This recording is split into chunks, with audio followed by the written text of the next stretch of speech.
चला गावाकडची तूर आहे ही, तुरीची उसळ बनवत आहे. मस्त सुकलेली तूर आहे, भिजत टाकली होती रातभर, भिजून घ्यायची आहे आणि आता मीठ टाकून आणि शिजून घ्यायची आहे मस्तपैकी.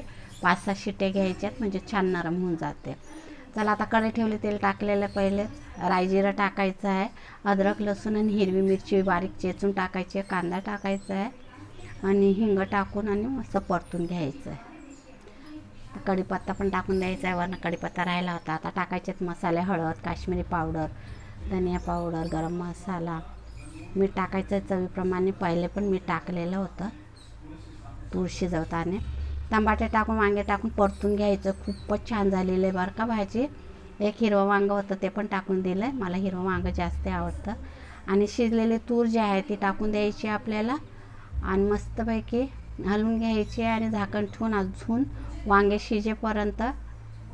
खूपच छान झाले बघा, तयार आहे आपली भाजी. वरनं कोथिंबीर टाकायची आणि आता वाढायला घ्यायची आहे. व्हिडिओ आवडला असला सबस्क्राईब करा, लाईक करा आणि कमेंट करून सांगा. Bye bye.